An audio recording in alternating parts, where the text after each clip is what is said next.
So now what we are looking at is how to find out the current free operating cash flow. Now, what is the meaning of current free operating cash flow?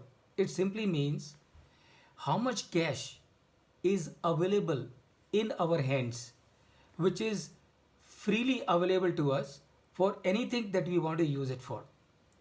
We all understand it very well.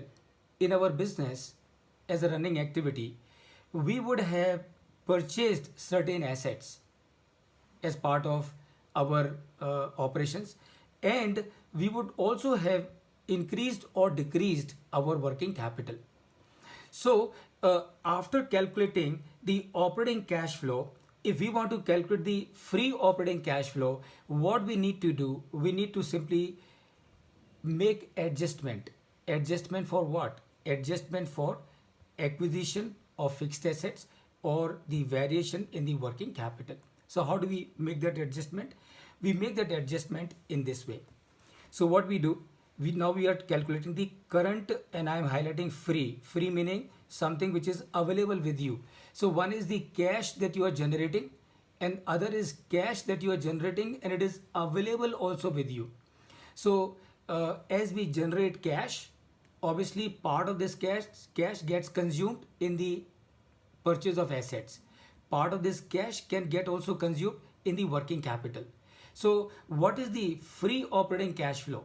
Free operating cash flow will mean start with the operating cash flow. That means the cash flow that you are generating from your operations minus the amount of investment in capital expenditure. So obviously, as a running business, you would have purchased some plant and machinery, some equipment somewhere. So whatever plant and machinery that you have purchased, so whatever equipment that you have purchased, so much of cash of yours is already consumed. That means your total operating cash flow was so much, but since you have purchased certain fixed asset, that much amount is gone already. It is not available with you. So you will have to minus that. It is also possible that sometimes we can even sell an asset. So we have an old asset lying with us and that we don't use and we are not going to use, and therefore what do we do? Why to keep this asset when we are not going to use it? Might as well sell it off. And by selling it off, what do? We get cash in our hand, and that cash we can use for something else. So make addition of sale of the assets to arrive at the figure of net, to arrive at the figure of current free operating cash flow. So that is what you will do. Then make adjustment for changes in the variation of trade receivables. So if my receivables have increased, that means so much of my cash is already stuck up in my receivable. That means so much of cash is already consumed. So I will have to minus them in this calculation. But if I have succeeded in bringing my receivables down, that means to the extent my receivables have come down, so much of cash has come in my hand, and that means I will make addition for those cash in this calculation.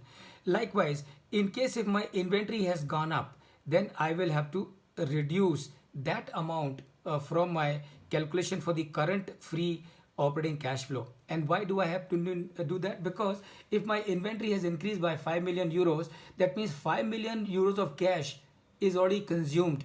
It is not available with me, and that is why I will have to minus it. But if I have succeeded in bringing my inventory down because of the technology, because of the efficiency, because of the operations and things like that, that means if I have reduced my inventory by 5 million euros, that means 5 million euros of cash has come in my hand, and that means in this calculation I will add the decrease in the inventories.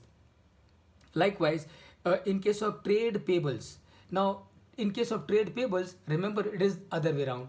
If my trade payables have increased, that means so much of cash is available with me. And please remember, if my payables have increased, why so much of cash is available with me? And that is because if I would have paid to my creditors, to my vendors, to my suppliers, my cash would have gone out, and cash would have gone out, and payables would have gone down, and that means that would have been outflow.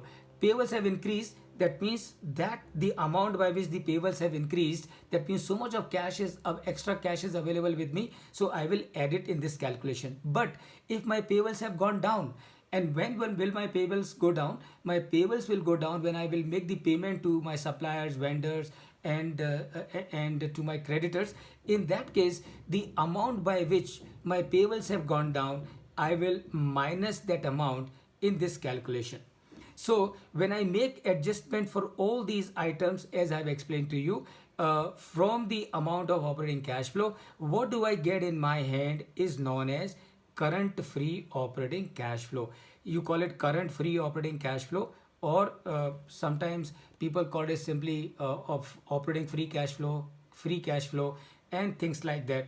But the basic calculation, basic mathematics, basic equation would remain as it is. So please remember, why is this current free operating cash flow is important?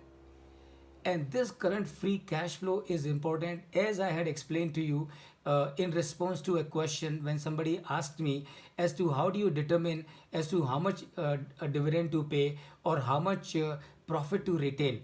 Now, it will depend on this amount that we get in our hand, as to how much money we can use for repayment, how much money we can use for organic growth or inorganic growth, and finally, if something is remaining, that money we can use for paying the dividend. So I'm sure, friends, you can very easily understand based on this discussion as to what is the significance for any business anywhere in the world of current free operating cash flow, because it is based on the current free operating cash flow a company would be able to plan its growth expenditure, would be able to take decisions about the dividend.